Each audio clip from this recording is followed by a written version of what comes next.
You're starting. Because I'm reading. Hello and welcome to episode 26. No, it's 27. Hello and welcome to episode 27 of Between Oceans and Gold Teeth, the live show. I am Joel Watson. I'm Basie Cobine, and we are here doing this live show because we've had this podcast for a year, and we figured we had to do something about it. And this is the thing we're doing. Exactly. And, yeah. So we are reading a poem by Juana Inés de la Cruz. Yes, that is true, and I'm going to read it. Take it away. I'm really glad that almost no one showed up because I'm not nearly as scared as I thought I would be. Thanks, guys. Woo! You're welcome. We love you. I do appreciate your presence. Me too. You guys are great. You really are.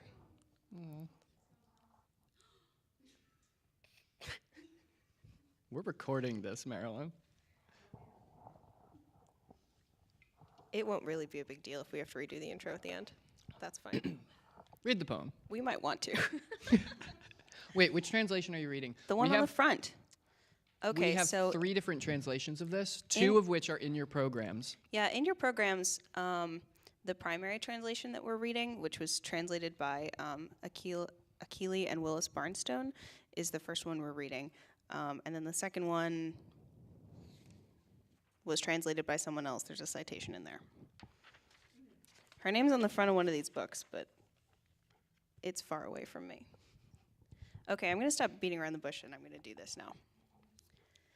She attempts to refute the praises that truth, which she calls passion, inscribed on a portrait of a poet, by Juana Inés de la Cruz.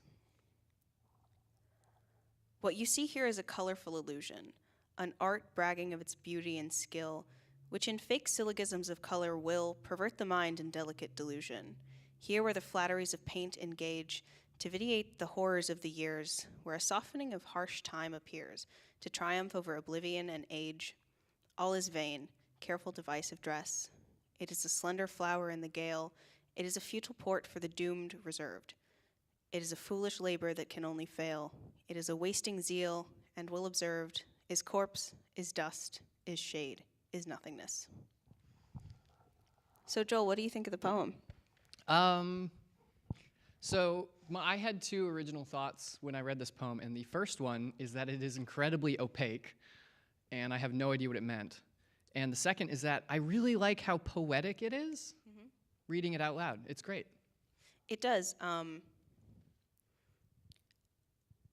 So this poem is a sonnet, and this translation, it was written originally in Spanish in 1689, and I think that this translation does a good job of trying to catch some of the sonnet-like cadence that it has. Like, it rhymes. It has some sort of meter that you can hear, even though it definitely was not the rhyme or the meter that the original would have had.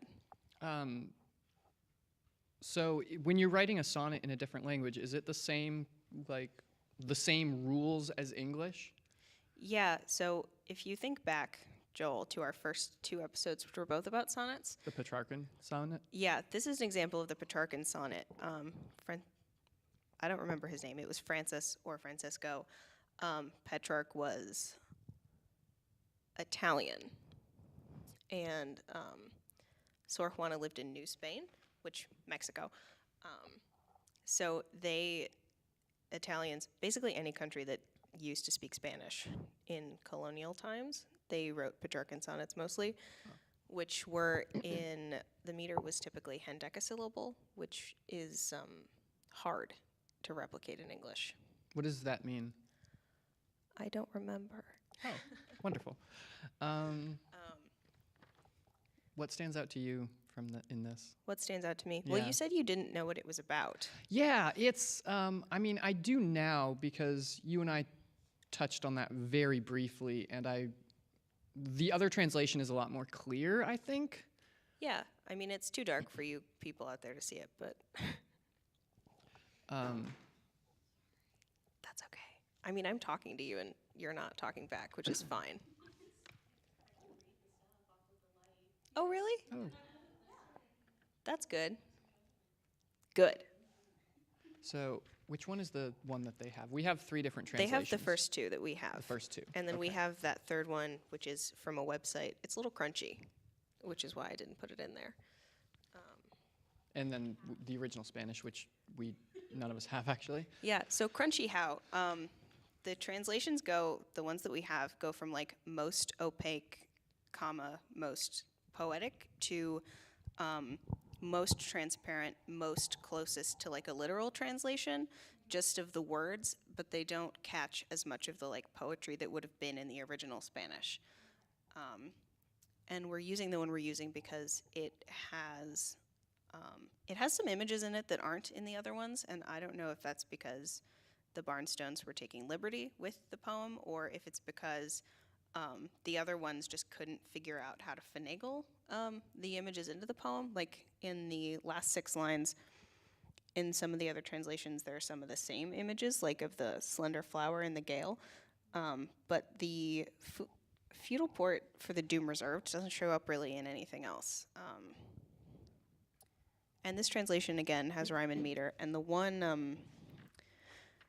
other one that we have provided to you, audience, doesn't rhyme at all.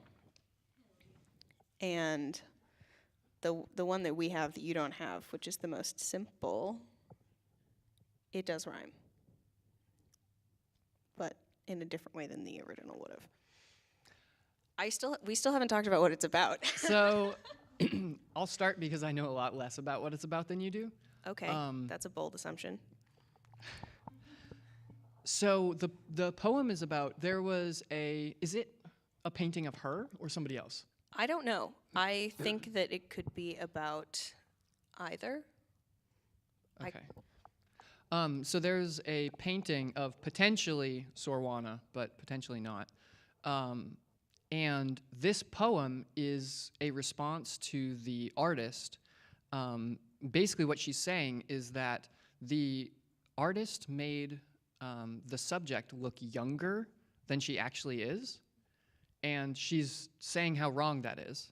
Like, you shouldn't, if you're trying to replicate something, you shouldn't try to, like, spice it up, because you're not replicating it honestly. And that is something that I love because it bothers me when people do that. Because, there's truth and then there's not truth. And it's like, oh, which one's better? That one. The fake truth. Yeah, I think so. I thought when I first read this that it was definitely about her, about Sor Juana writing about herself. But the more I've thought about it, the more I don't think that it is, because the title does start "she attempts," like someone other than me attempts. And I went looking for portraits painted of Sor Juana while she was alive, and I couldn't find any. She died in, I think, 1696. She was a nun, and there was a plague that hit her part of Mexico, and she was taking care of other nuns in the nunnery, I don't know, and caught the plague and died. Yeah. Oh, and she was, I think she was doing penance at the time. I'm pretty sure nuns just help each other when they catch the plague. Well, yeah. I was reading on Wikipedia. This is a really interesting thing that happened, which it boils me inside because she wrote a lot, and she would write, and she was Catholic, so she would write, as everybody was in New Spain at the time, and she would write a bunch of stuff about philosophy and all that sort of thing. And there was a particular, there was a priest and not a cardinal, but a bishop? Maybe. I think it was a priest and a bishop. And both of them at separate times in her life were like, hey, this like philosophy that you're writing? I agree with all of it. Don't do it because you're a woman. And it's just, that blows my mind. Yeah, she was, Sor Juana was a childhood prodigy. And there are all these stories about her, like that by the time she was 5, she could speak Latin and Spanish and one other, like, indigenous language. She learned an Aztec dialect. Yes. Which is cool.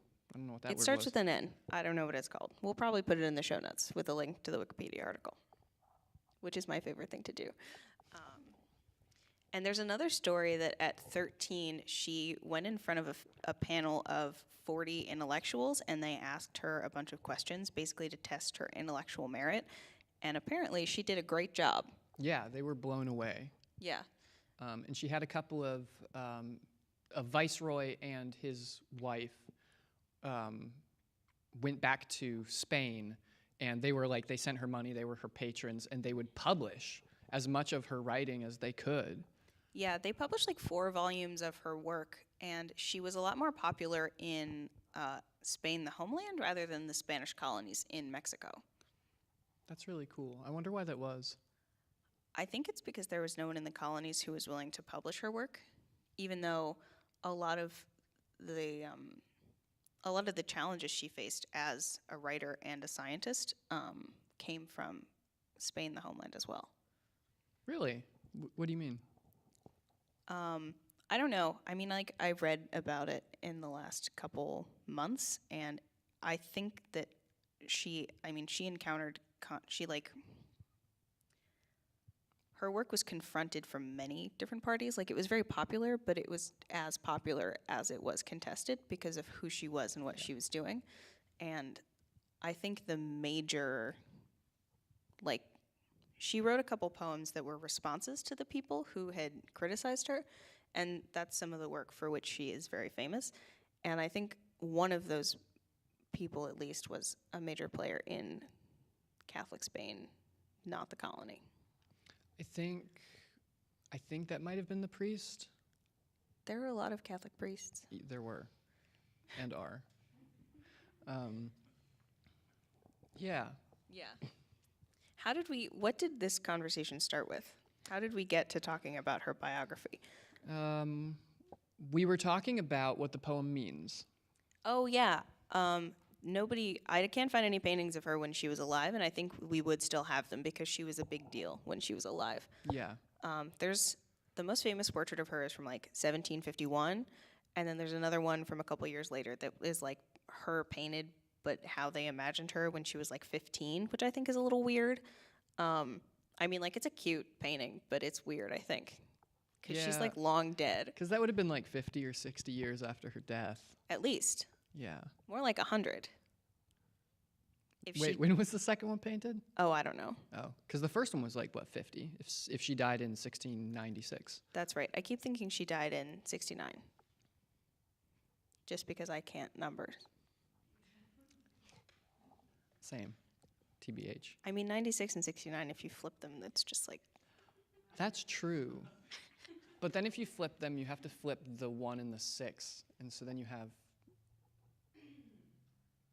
96, 91? What? What are you talking about? Never mind. This is all the stuff that gets cut out. Yeah. Hello, everyone.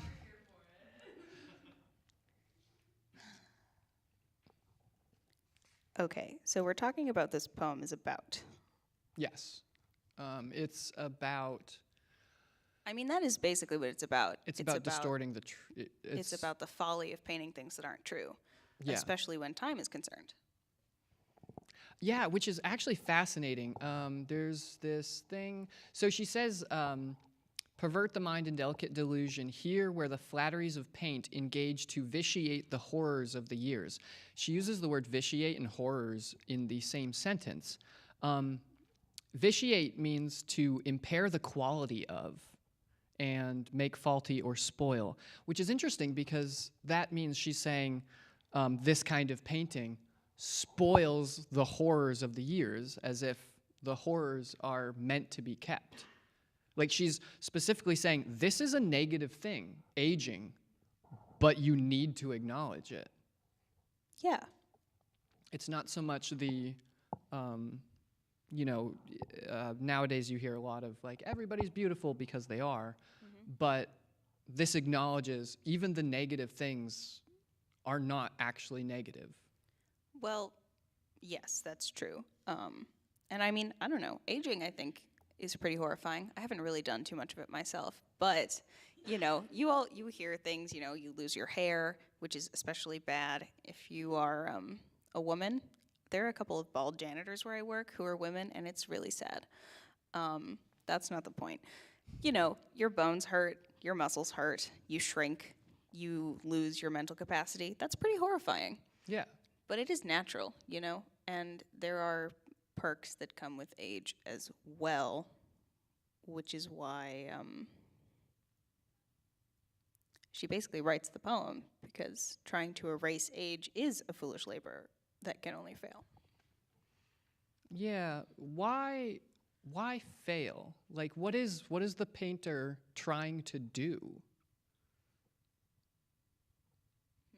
I mean, I suppose on the surface she's trying to, show everybody, you want to show people what you see, and you look at somebody and you do see more than, just, oh, hey, they're old. Like, you see more and you want to show that. Yeah. So is Juana saying you shouldn't show that by lying about the age, or that maybe that's a superficial way of showing the truth there? I think the problem is that it's a lie, because in the title she calls it a praise. She attempts to refute the praises. And if you're painting a portrait of someone to praise them, I don't understand why you would lie in addition to praising them. Because if you're painting someone because they've done all this good work, or you were born like a king, which technically is no good work, but you had lucky parents. If you're painting a picture of that king, why would you try to lie about what he was or she?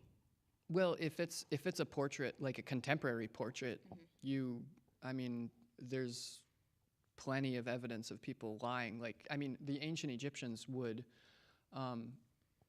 always make their kings and queens and gods look as good as possible in their own style.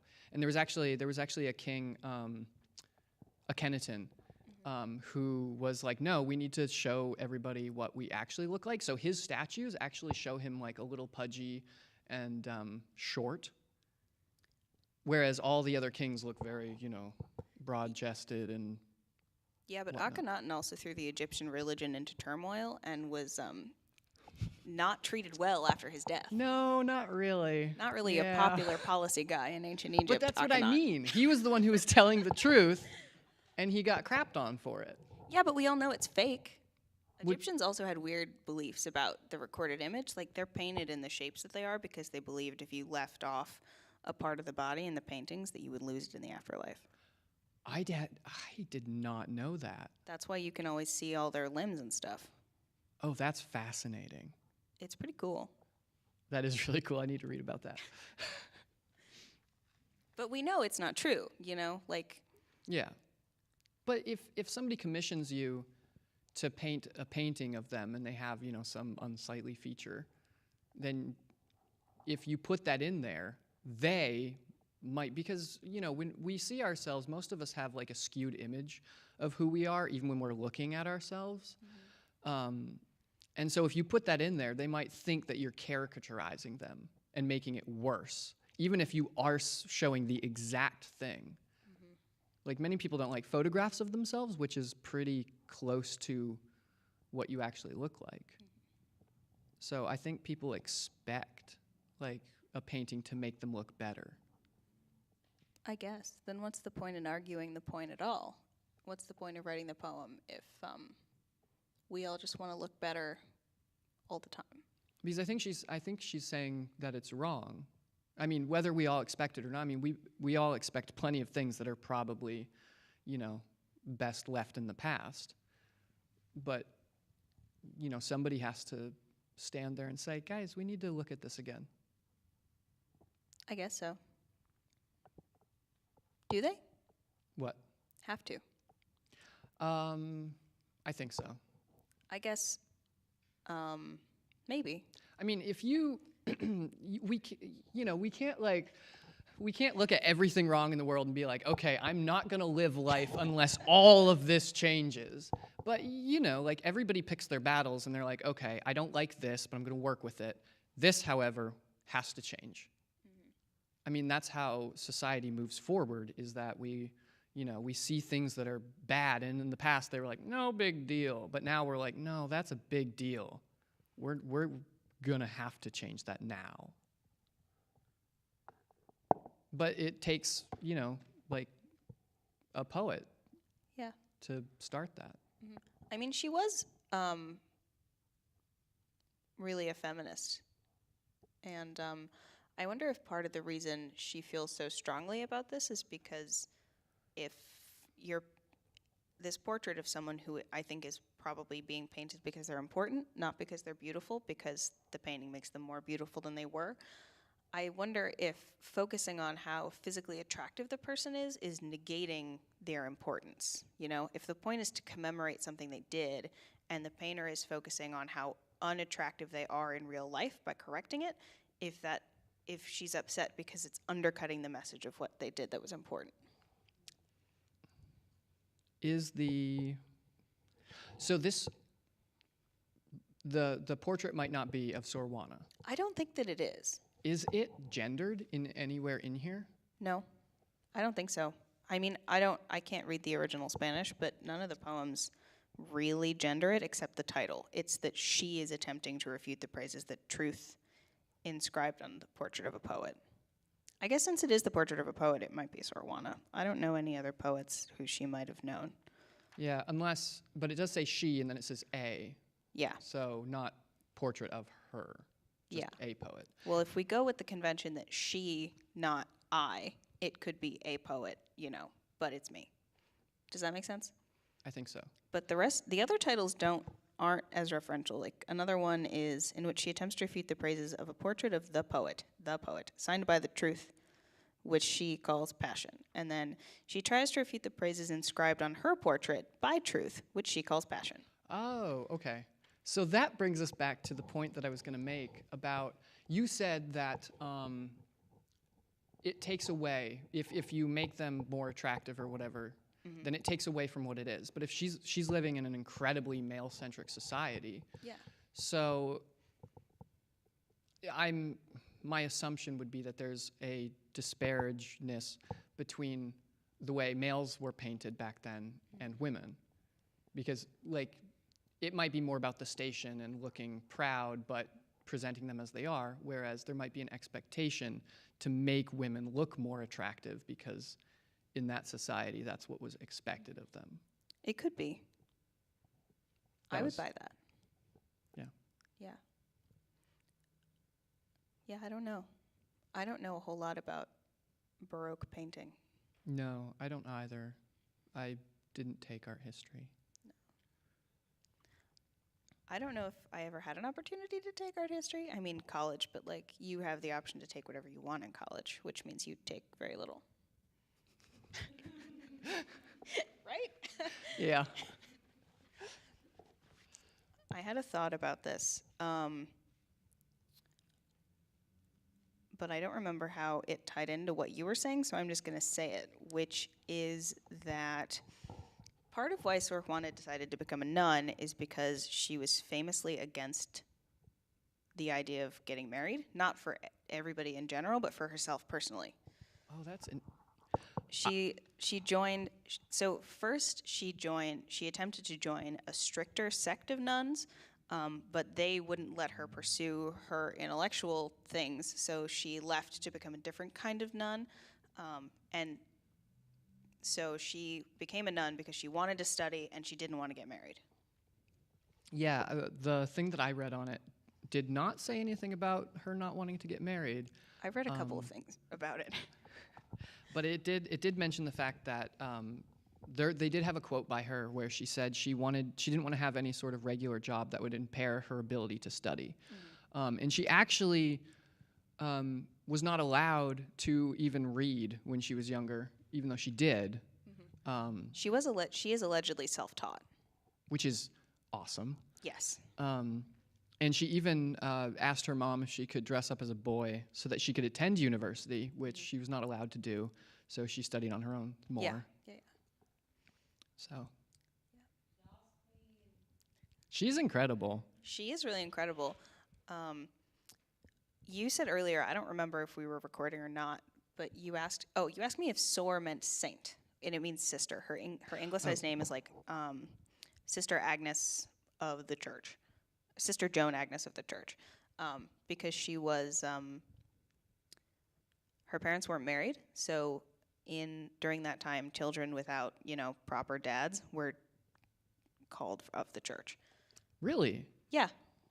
So the fact that she actually became part of the church is not why she's called that. No, it's because it's because she's a bastard child, I think. Oh, that's fascinating. Yeah, it's pretty interesting. Her father was like a merchant captain or something? I don't know. I just know that they weren't. She doesn't have like proper, air quotes, parentage. But I bring up that you asked me because Sorm went saint, because I was talking to one of my coworkers. No, she saw me reading one of the books about Sor Juana, and she told me that Sor Juana is one of the most famous Mexican poets. Like, if you go to Mexico, she's in like the first 3 people they'll name, and they do revere her as a saint, and there are statues of her everywhere, and they call her the 10th Muse and the Mexican Phoenix because she was so awesome. That's awesome. Okay. Okay, so in a Petrarchan sonnet, well, in every sonnet, there is, not every sonnet, but in the classic sonnet, the first part would present an argument of some sort, and then there would be a line that was the turn, and then the second part of the sonnet is the resolution of that idea.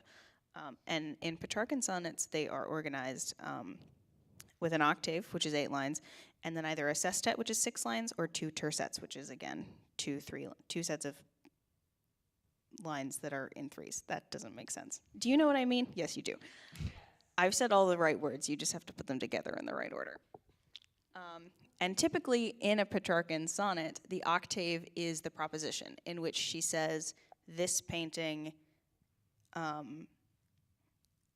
she lays out that the painting is an illusion, but she doesn't really tell you why it's bad. She's like, this thing is all these bad things, but she hasn't told you why, really. She hasn't told you the full extent of what it is. And then at line 9, there's a turn where she says, I'm too far away to see what I said. All is a vain, careful device of dress. And she shifts the structure and she shifts the tone. And then the last part of the poem is the resolution, where she tells you all those bad things that it is, the doomed port, the flower in the gale, wasted zeal, things like that.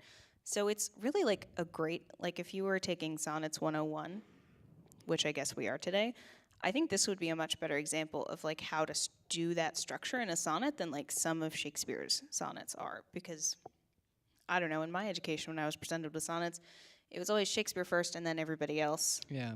Which was fine, but like lame. Yeah, there's a lot of Shakespeare floating around in our education system. He did write a bunch of sonnets, though. He did. But so did she. Yeah, and his, I don't know if they follow the structure, but they're all about very similar themes, or most of them. Shakespeare, he writes Elizabethan sonnets, which are structured 14 lines, which are 3 quatrains, sets of 4, because 3 times 4 is 12, and then a couplet. And the turning point, also sometimes known as the volta, is around line 9. It's around line 9 as well. I don't know. A little over halfway. Yeah, a little. No, it's at the beginning of the 3rd quatrain. So. Oh, okay. It's 3/4 in. And then the couplet is like the resolution. So it's similar, but not quite the same. Yeah. You can only do so much with 14 lines as far as structure goes and like pinching them together. Yeah. Not the best show of the things that I know about stuff, but here we are.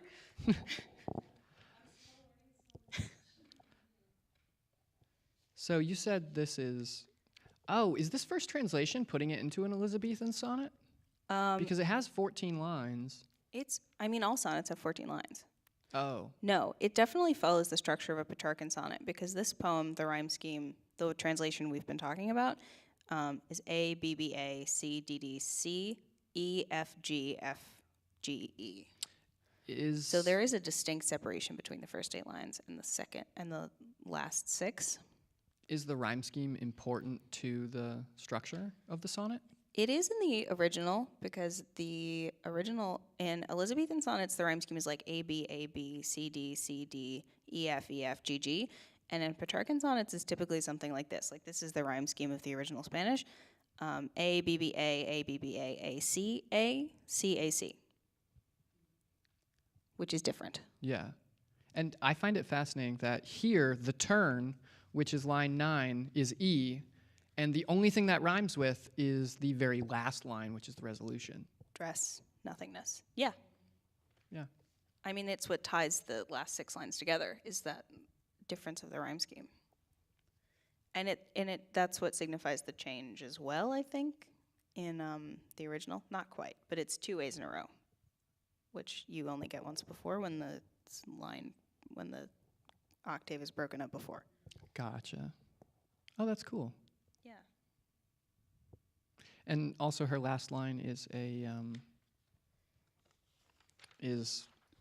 allusion to another poem. Her last line in this translation is a corpse, some dust, a shadow, mere nothingness, which is a reference to another poem by Louis de Gongora, which is in earth, in smoke, in dust, in shadow, in nothing. Yeah. The poem is called Carpe Diem. That reminds me, something interesting about Sor Juana de la Cruz, Inés, I always forget that, Sor Juana Inés de la Cruz, is that she really didn't write too many things that varied from the forms of the time. Like, she's known as one of the best writers from the Baroque period in Spain because she really committed herself to enhancing the forms that they already had. Like, she wrote plays and poems of, like, different varieties, different common types of poems at the time. And she really leaned into the form. I mean, like, nowadays, everybody wants to be original and, you know, write free verse and stuff like that. This is bad paraphrasing from one of these books. I'm not just totally making it up, although I do agree. And everybody wants to say, okay, here's this thing, but how can I change it? And other than Sor Juana wrote one poem called First Dream that really wasn't like anything else anyone had ever seen or done before. But everything else, she really like leaned into the form and worked on really enhancing the form. Although I think in some of her plays, she did riff on character archetypes and worked against the like basically misogynist structure that was there already. Yes, I read that in her, she wrote comedies more than dramas, I believe. And in comedies of the time, usually they would have women be like silly, wrong characters and the butt of the joke most of the time. But not just for fun, they were also supposed to teach women how to be better. And what she did was she didn't change that. She still, from what I understand, she still used women as the humorous characters, but the intent behind what the audience is supposed to learn from that was completely reversed. So it was a much more subtle rift on what was going on at the time. Yeah, she really was very smart and very, I don't know, she wasn't really like an activist as we would think of an activist today, but she was sort of like an intellectual activist. Like all of her work was toward advancing equality between men and women, which we should probably talk about like what happened to her in the end. Not that she died from the plague, but the major turn in her life. I'm trying to prompt you to do it. Do you know what I'm referring to? I know that she was told to stop writing and focus on religious studies, you know, prayer and meditation, and she did. Yeah, so it's sort of contested whether she was made to do this by higher-ups in her church or if she chose voluntarily. But throughout her life, Sor Juana had amassed a library of like 4,000 books or something like that, which is a heck of a lot for the time when she lived. And she also had a large collection of scientific instruments, and she sold them all. She got into basically she was heavily criticized for her writing, and she retorted, and then she sold her library and her instruments. And it's not clear historically whether she chose to give it up or if she was made to. I personally am in the camp that she was made to. There's I don't know if it's a letter, but the written thing that says, "Hi, I'm so-and-so, I repent of all this stuff." Her writing is very vivid and colorful, and it was structured very like authoritarian, like what you would expect the church to write. But what if she was giving up her own style to conform to show that she had repented? That could be, and it was also signed, "I, the worst of women." Yes, and there actually is a film adaptation that's called of her life. That's called "I, the Worst of Women," Yeah. but I think in Spanish. Which is fascinating because that's actually if you think about that, that's a really strong thing. Like if it was written for her, that's a really strong way to sign her name if you're like somebody in the church. So I'm wondering if that's more of her satire. Well, if you're a person in the church who believes that women are inferior, and you know, I don't know what Catholics believe, but you know, they are the embodiment of original sin or whatever. You know, they ate the apple and now they're fucked forever. Yeah, how dare Eve. I don't know. I'm not up on my biblical stuff. I was on a plane coming back from Seattle recently, and the girl sitting next to me was probably like 11, and the whole time she was doing like Bible homework. And every now and then and I was like, okay, that's fine. But every now and then she would like reach over and wake up her dad who was watching Netflix, and she'd be like, "What does this thing mean?" And he'd look at it and he'd be like, "I don't know." And I was like, how are you putting your child through some form of Catholic school and you don't know? Like, why are you doing that? You obviously don't care. Catholicism has a history of just being like a social thing that you do because your parents did. Well, I guess Christianity in general. Yeah. Anyway, back to Sor Juana. I think if you were like deeply entrenched in the Catholic religion at the time, you might see her as the worst of women because she's infiltrated your religion and is trying to turn it on its head and claiming to be, you know, like an embodiment of the thing you believe.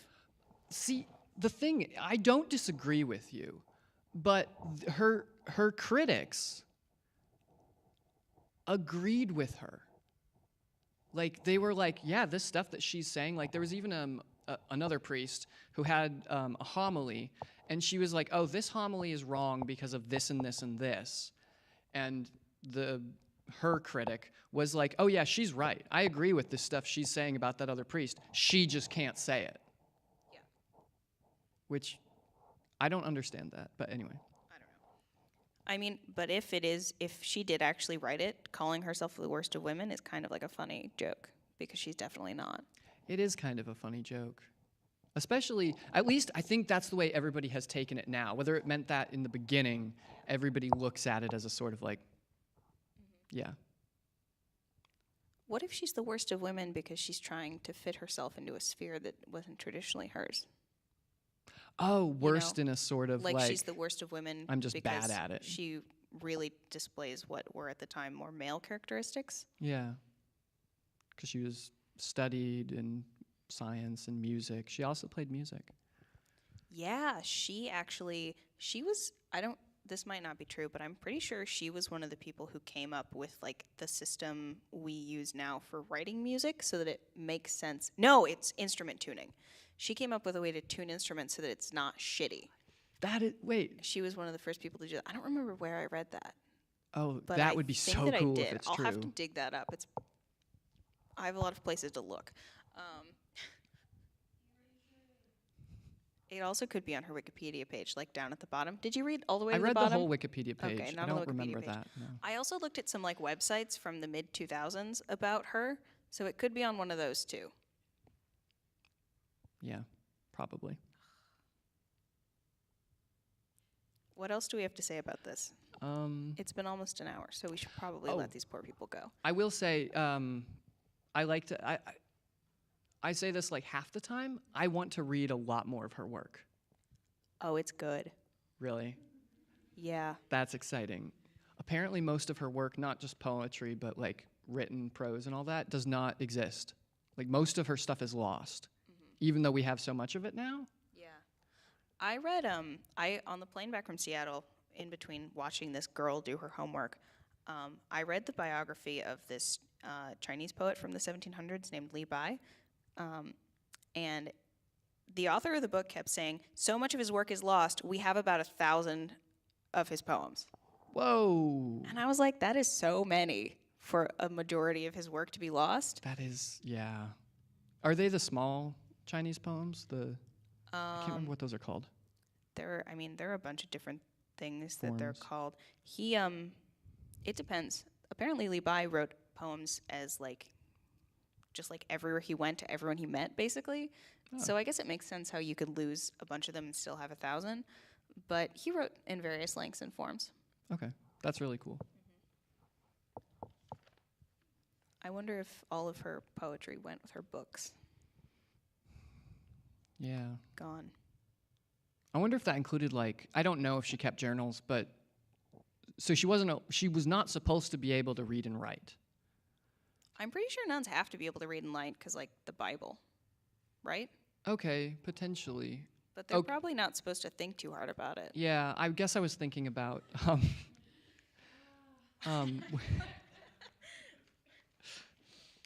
I was wondering if she had to give away private writings and journals as well in her collection of books.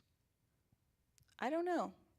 I mean, it's complete conjecture. But I bet any yeah. research she did, she had to get rid of, with her scientific instruments.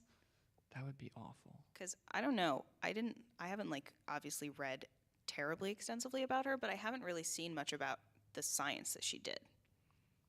That's fair. Yeah. Okay.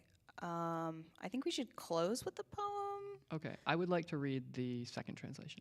Okay, that's fine. I've been Basie Cobine. I've been, and hopefully continue to be, Joel Watson. Thank you for coming to / participating in some way this podcast, however long you've been doing it, even if this is the only time you do it. We appreciate it. It's a good time. We do. Thank you.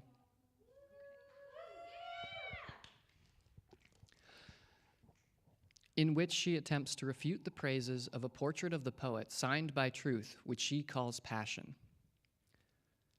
This thing you see, a bright-colored deceit, displaying all the many charms of art, with false syllogisms of tint and hue, is a cunning deception of the eye.